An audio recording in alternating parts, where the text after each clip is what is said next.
So what I wanted to cover was a couple of areas around the idea of creativity and the idea of collaboration, because it's a really big part of creativity. So creativity I think of in four ways, and it's to do with time and space and diversity and interconnection.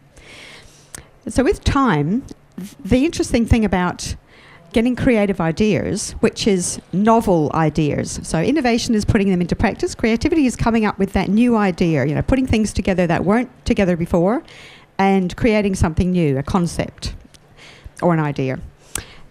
So what you need is a few things. You need the time to be able to let it settle and meld. So very often, even if you feel like you've had an aha moment, what's happening underneath is the slow hunch. That's a beautiful term. And what often happens is it can take years for things to connect up together. So if you think about almost a spider's web, that you're putting on new bits of that spider's web whenever you're connecting with different kinds of ideas, people, things, concepts.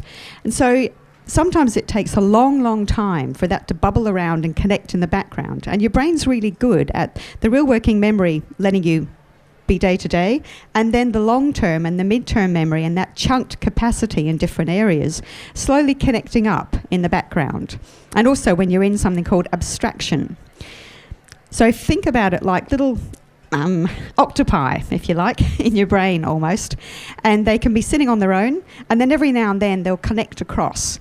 And if you are tasking, so if you're at task, and that even means things like in a meeting where you have to get things done, so formal kinds of meetings, formal spaces, you will tend to go to task. And what your brain then does is it goes into the area where you push it into the area where you think the information is.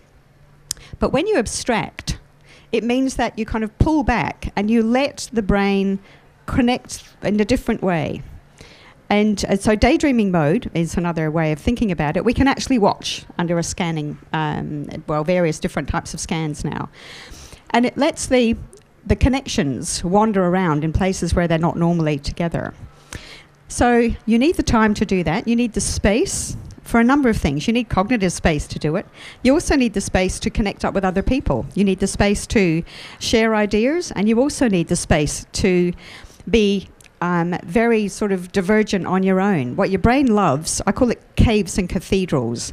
So your brain likes to have big spaces where you share with other people and you kind of converge information, but then you need to go off in a huddle. So I don't know if you guys have been in creative groups where you've kind of had big talks, but then what you automatically tend to do is go off into small spaces and think about it and draw it and kind of deep dive it. Then you come back, so you tend to do it 4 times in an ideation process.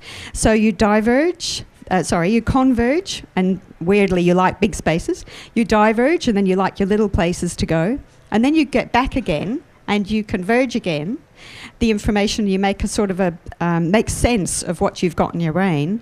Then you deep dive, and that's when you also like to be kind of on your own, or with small groups. So the other part of this is collaboration. There's diversity as well. So we've talked about diversity of ideas. So you need to be able to meld ideas with other diverse people, but you also need to be able to clash ideas because you need to pattern break. What the brain does is create patterns of knowledge. And in order to have a new idea, you either need to add to that pattern or you need to break the pattern and remake it.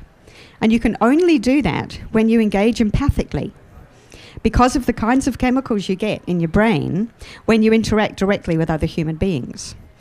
So what happens when you interact directly is, and some of you have heard me talk about this ad infinitum, so you get direct eye gaze, you get loads of different kinds of chemicals, and you get oxytocin, you get dopamine, you get serotonin, you get various things happening.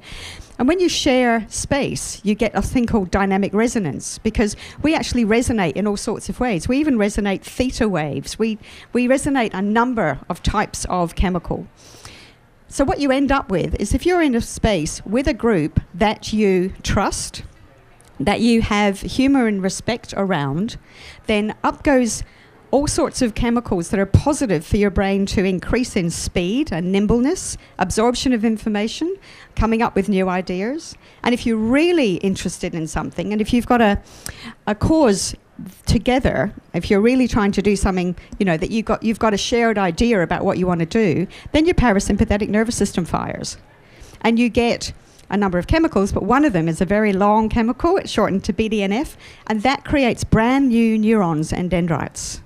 So what you actually start doing is building a new neural net.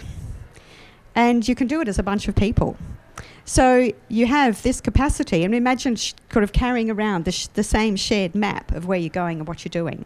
So it means that you can be really quick. You also preemptively sync with other people, because we synchronize physically. We synchronize brains when we're in the same space, a number of different parts of our brains. So you have this direct connection. You have these chemicals going on that speed up your brain. You have a shared neural net. And so your activity, your ability to be able to synchronize ideas, share, pattern break, build new patterns together. If it's in a trusting, empathic, respectful environment where you can have informal spaces and formal spaces, then what you end up with is this really lovely capability to create. So there's loads more that we can say. You can ask lots of questions. So that's the start.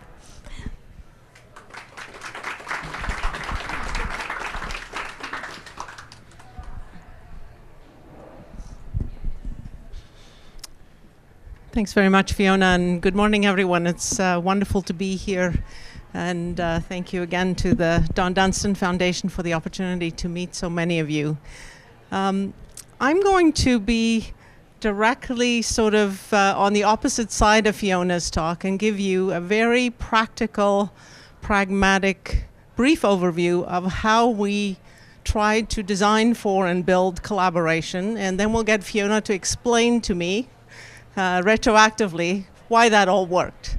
So in the fall of 2005, we opened the Mars Center, which is a large innovation hub right in the core of Toronto's Discovery District, so surrounded by the university and various hospitals. And when I think back, there are sort of 5 simple stages of building that collaborative community.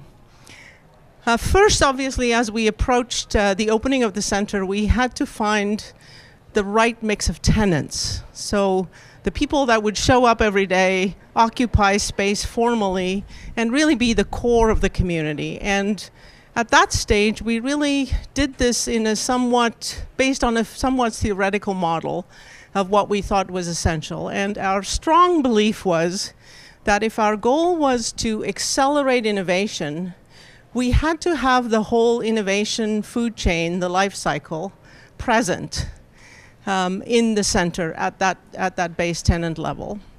We also fundamentally believe that diversity is the core of innovation, and one of the extraordinary features of Toronto is its diversity, and so diversity had to be designed in quite intentionally. And so we embarked on from that framework, and our physical center had some very specialized space for laboratories and research facilities. So naturally, it drew in science-based research groups, science-based entrepreneurs, because it was a logical place for them to be. But historically, that group had lived in somewhat splendid isolation from the business community and from policymakers and from the creative side, and also from I would say, the investor community. So part of our job was to bring businesses, entrepreneurial businesses, businesses of other types, as well as more established businesses, and investors into the center, and convince them that this was a good place for them to be. The first few were a tough sell, but I would say surprisingly that we got that mix fairly quickly once a few brand name organizations bought in. We then later added more intentionally policymakers and a few other catalytic organizations. And on paper, we had the perfect mix of tenants, surprisingly.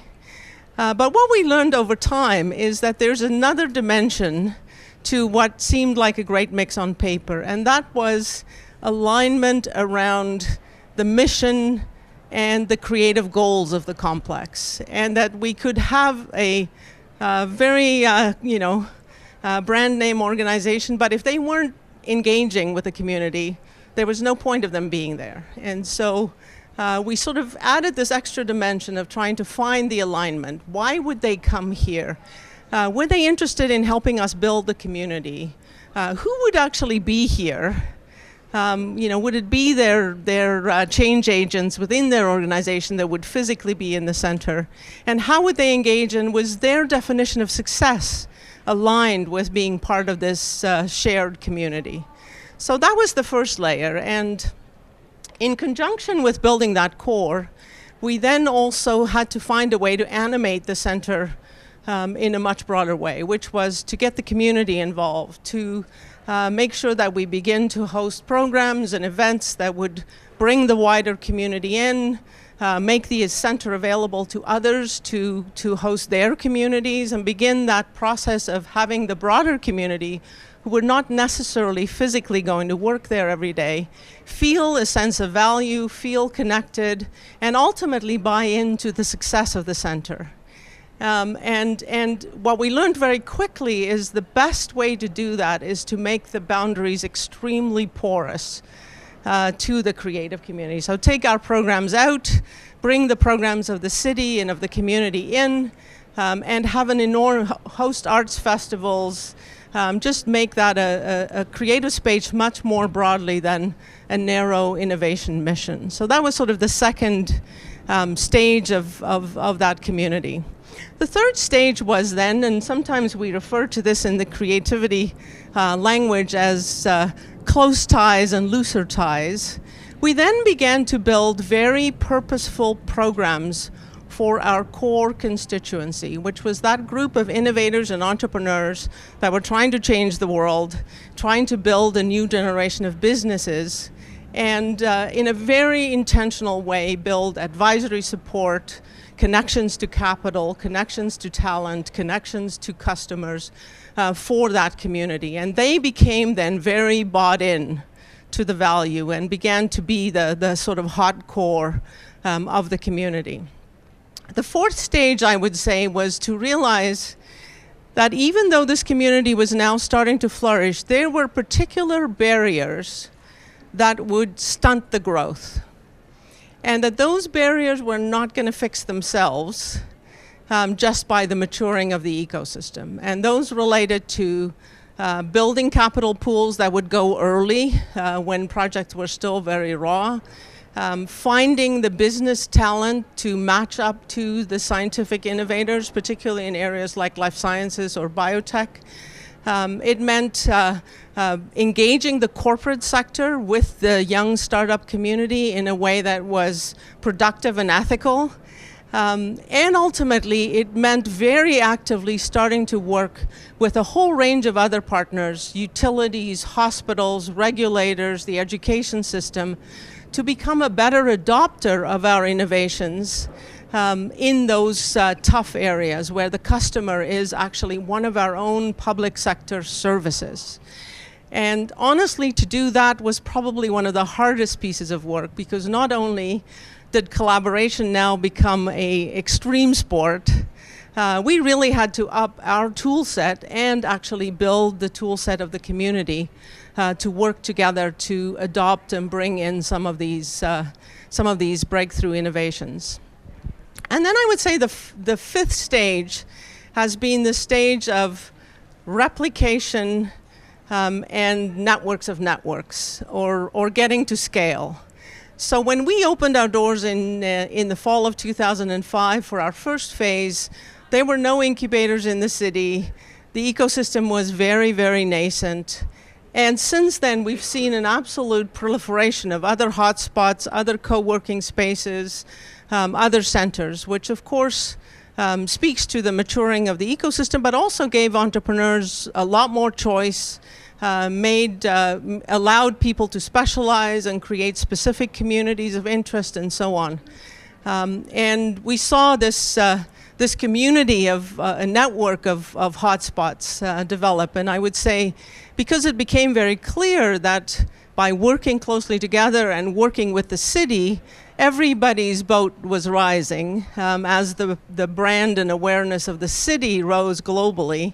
That became a very productive network of networks. In the meantime, Mars also opened its second phase, so we doubled our own size to now having 6,000 people working in our complex. And of course, because we brought in companies from around the world, the network effects was just extraordinary. It's interesting, that tipping point where you see the exponential connectivity. And we also realized that by creating a strong hub, we were able to work collaboratively with partners in the much wider region and in fact across the country. So after you've built that first physical connection and physically collaborating in the same space connection, all kinds of other virtual connections become possible and are actually easier to execute than I thought would be possible. Maybe with just one final closing comment, I now think of Mars as a serendipity engine at scale. And we know from history that the power of serendipity is very, very critical in the innovation process. And our role is to nudge and create alignment of parts of that community and continue to make the unexpected connections. The thing that is most rewarding today, 12 years, 13 years later, is that the center now is an organism with a life of its own. So we have sports teams, which we didn't create. We have all kinds of social relationships between scientists and venture capitalists who never would have met each other, that are doing things together socially that wouldn't have happened otherwise. And that's where I think the true potential for human creativity becomes possible. And we are, at best, an enabler of making those connections work. Thank you.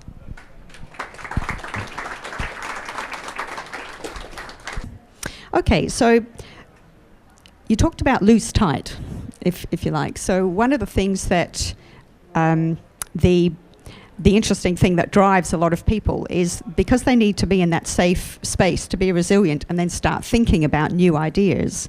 You do need a lot of that capacity for flexibility, but you also need two major things, which is very much what you talked about. You need a very clear reason for being there, so an agreed on outcome, if you like, purpose. And then you also need very tight values. So people think values are the soft things. No, they're not. Organising around values and sticking to what they look like is quite a difficult thing to do. But what that means is people feel safe in that environment. They feel like other people have their back in that environment. And it means you can speak up if you disagree, which you absolutely have to do to get good ideas. That's that clash. And it means that you feel that still will happen in a respectful way, and that it's a positive thing to do. It's not a destructive thing to do. So the loose tight it was a perfect way of thinking about it in that way. It happens in normal organisations, but for creativity, it's very important. So how did you go about deciding what that should look like? Well, I think part of it was because our center, the physical infrastructure, was perceived as scientifically specialized. We had to, but we knew that we needed these other actors to feel safe and to feel that there was a point for them being there. So we defined very intentionally the mission of growing the economic and social prosperity of our country and taking the ingenuity of Canadians out into the world. As a kind of a core mission, which of course creates, an opportunity for many others to participate, not just the scientists at the front end of that story. But we had to be quite intentional of creating comfortable on-ramps for other groups and creating that safe space for them to participate, but also to where they would feel valued and where they would receive value. Because ultimately, time is of the most valuable commodity for creative people. So them spending time and potentially doing this hard work of bridging to other groups had to find some point of alignment. And so it's been interesting how we've been able to try and create topics around which very diverse groups could align. And sometimes they could be quite close to the core of our work. How would automation impact workplaces of the future? Would bring in the utility sector and the health sector and the banks and the manufacturers, because this is a topic that impacts everybody. So, but creating very intentional on-ramps for the loose ties to develop naturally, and then, creating more cohesion around the work in the mission, and being very, very clear that it's a values-driven organization, which I totally agree with you. I think people underestimate the importance of using the purpose of the organization as a way to draw in more participants, but ultimately to unleash their creativity to its full potential. Right. One of the things people think about, I'm just to make that point, and then you can ask a question. One of the things that people think about very often is they'll just say, I want to be creative. So I'll go to organisations and they'll say we have creative groups, or we have innovation roundtables, and we have that sort of thing. And when you actually start talking to them, because they say, it's going really well. Okay, so what are you innovating around? What are people being creative about? And eventually they'll kind of say, the colour of the bins, because it becomes really difficult to actually quantify how the creativity increases. But what happens is they basically say, be creative.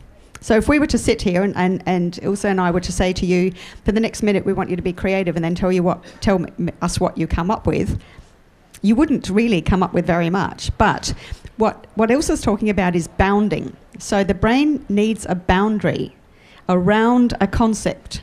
And then once you bound something and you say, we want you to be creative around a specific topic, then immediately, if we sat here and said, how would we be creative around, I think we talked about keeping cars out of the mile of Adelaide, go, immediately you would start.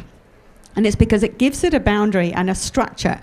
And then what the brain then does, if you then don't try and immediately go to task, you just allow the brain to think about it, it actually starts collecting bits of information from all different chunked regions, because we don't stratify information neatly. We know it's all over the place. But the brain knows where it is.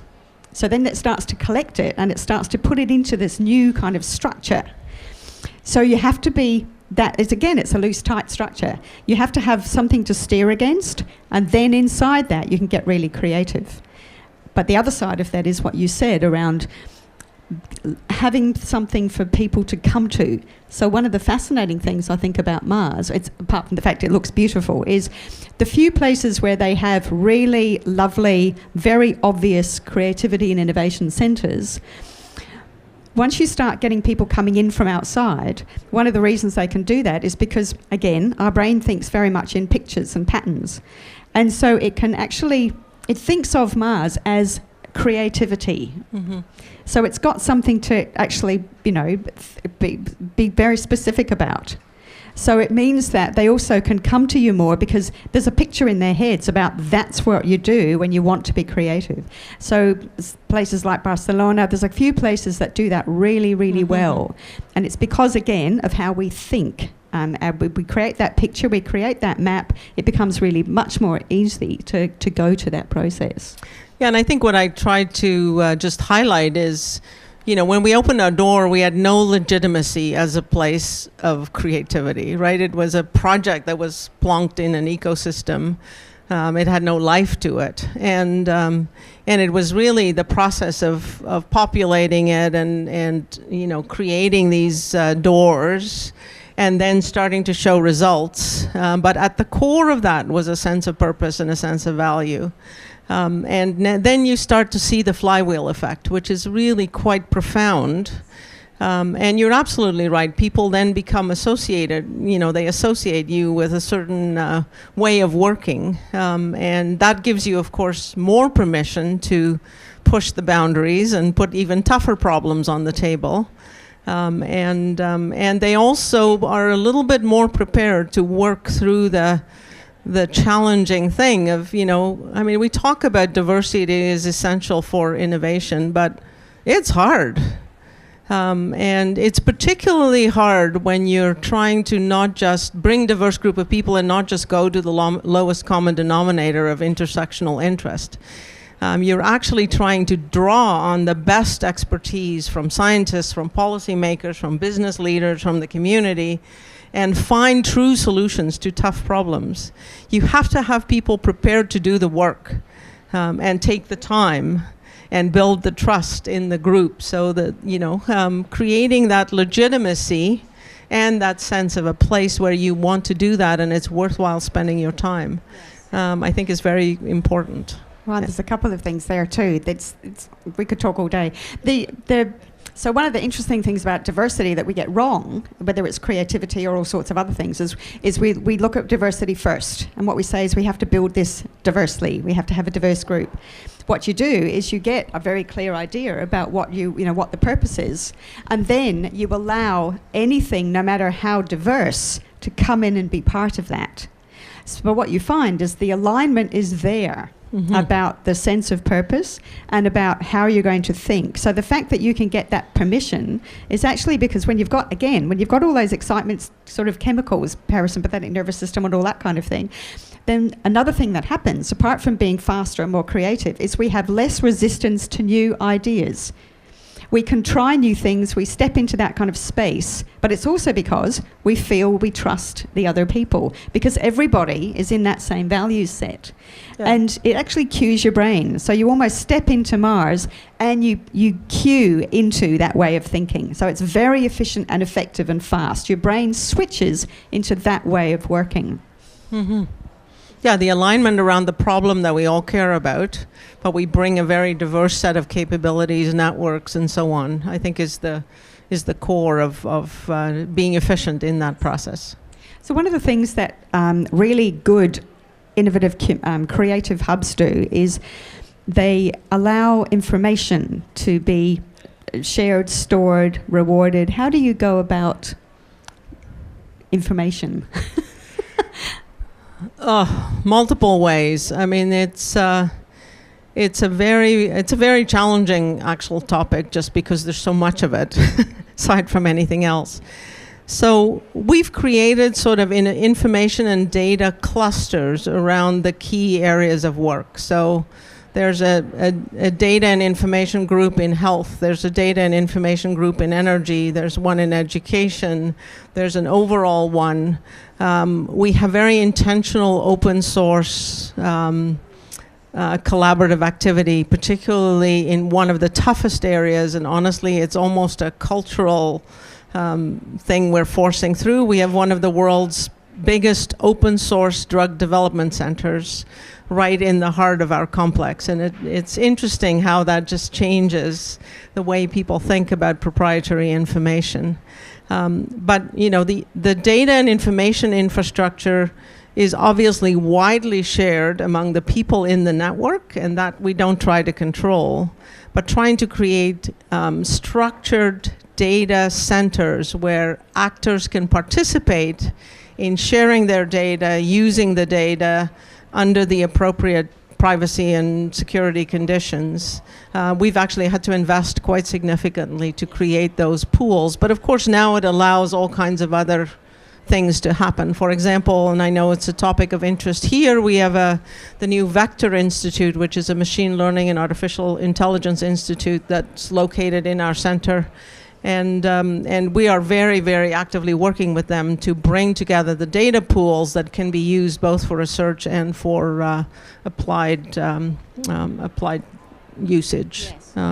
So there's a couple of things again in creative hubs around information structure. So a couple of the structures that you need to put in, and they are expensive and they're difficult, is to be able to take information in so that people have the capacity to pull it out again, where they need it, when they need it, the way they need it. And so often people build their own very complex structures.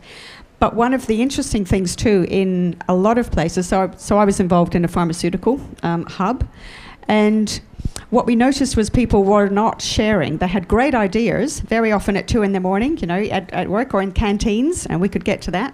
Because I have a lot of interest around microbiome, and when you're eating the extra chemicals that actually make you creative. It's why every hub I've ever seen has shared eating areas.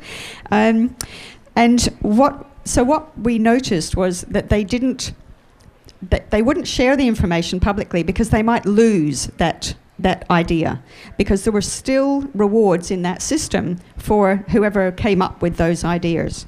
So they created a communication and data system that allowed, as soon as it was my idea at 2 a.m, when I put it into the system, it tagged me. And then whoever else looked at it and changed it, it tagged them. And what you got was an open source but very obvious trail. So I never lost the identification of being the one that started that idea. And it meant that people could go into that, and it worked beautifully. Suddenly we got this explosion of work on ideas of all sorts. And that's worked, well, I've used that in non-creative situations as well, in many organizations. So I would do that if I were you, no matter what you're running. Yes, I would just say, and this is having some scars in this effect. We also have to be realistic that the patent system and the development system of pharmaceuticals in particular, medical devices, other advanced engineering solutions is still very much based on proprietary technology. And I think Canadians, for one, have been somewhat naive around fully protecting their intellectual property. So there is a boundary between what can be shared and what must be absolutely protected. And so we've had to design our spaces to have co-working spaces which are open, data systems that are open, and allow for proprietary protection of intellectual property in science and engineering domains. And be very sophisticated about that. So that's another capability that had to be built, because once you've actually been able to protect your intellectual property, all kinds of other collaboration models on the business model side become possible. But you have, as a small entity, you have no negotiating power unless you've protected your initial IP. So protecting it doesn't mean you can't collaborate. It's just the point of transition between the protection and new partnerships. There's a slide that I use sometimes, which is, where is your elephant? Which sounds ridiculous, but it's an elephant on a tightrope. And what it basically says is, if the elephant's right up one end, then you are too tight. You don't have that absorptive capacity of getting information from outside. And what that means is you will be really slow in being able to be nimble, because you're not feeding in or out at all. But on the other hand, if your elephant's right up the other end and you're giving everything away, then you do exactly that. You give everything away. So you end up with no skills because you outsource everything. You lose capacity. You don't build those beautifully rich skills. So you've got to be balanced. You've got to think about, how much do I put in and out, and how much, how good am I at getting information in from outside and putting it out and out from inside, and also what am I building up here, and what do I protect and what do I not protect? Yeah. So eating, I have a really personal idea about that. So what happens with people's social areas, and especially eating areas? Yeah, eating is very, very important, and sometimes wine is also required. So, so as part of our center, we have a range of eating places, restaurants, coffee shops, all of those different things, and then we have shared eating spaces where people can just bring their food. And of course, Toronto is because of its diversity, it has wonderful food. So. The population of our center, not surprisingly, is extremely young. So a lot of people have, all kinds of exciting food delivered, and then they go to the shared spaces and create communal tables and eat together. So we also have some very cool microbiome research. So all of that sort of goes together. No, I totally agree with you. And creating those common spaces where people in the center can hang out, but also people from the outside could come and share their lunch. So our center is 4 buildings, and it's arranged around a big common atrium, which is filled with people all day long. And then we have some shared spaces where people can, inside parts of the building, sub-communities can aggregate. And that's particularly important in the wintertime, of course, when Canadians are inside a lot. So there's a couple of scientific aspects to that. One is the brain is much better at creative ideation in an abstractive process, in an informal space. So again, if you're in a meeting which is formal and you have tasks and you have agenda items, what your brain will do is have a different pattern of the way that it uses the data and the information. Once you're in that informal space, whether it's the coffee or the lunch or the pub afterwards, whatever it is, you'll notice that when you then sit down and relax and start to talk, that's very often when you come up with the ideas, or the ideas flow from that. And it's, again, because not only do you have an abstractive process happening in your brain, so it's quite different. It's much more able to wander around and collect stuff that might be interesting. But there is some nascent information, and I might be going to Mars to look at this, because we know that the brain is the second brain is the gut. We know that it makes many of our neurotransmitters. It makes a huge amount of our serotonin. It makes all sorts of things that then get pushed up through the vagal nerve to the brain and actually make the brain work. There are a number of chemicals that occur and are given off when you eat, and when you eat together with other people, that again enhance that capacity to come up with new ideas because of the mix of chemicals and the way that various sympathetic and different types of nervous systems start to activate. So it's a really fascinating area. And I think every hub I've seen that's good right through Europe and Scandinavia and America has a shared eating space. I got a lesson about that quite early in my career. I did a PhD in Oxford in chemistry, and there was this practice, which I grew up in South Africa, I thought was the quaintest, weirdest thing, that at 4 o'clock in the afternoon, everybody from the entire chemistry complex would come together in this very old, round, previously used as a fume hood, so it's like a hat, and have tea for 45 minutes. And it would include the Nobel Prize winners, the graduate students, and everybody talked to each other. And over the 4 years I was there, more interesting ideas came out of tea in the afternoon than anybody standing with their smelly chemicals at their bench. So it made such an impression on me. It's very, very interesting. And there's a really good scientific basis.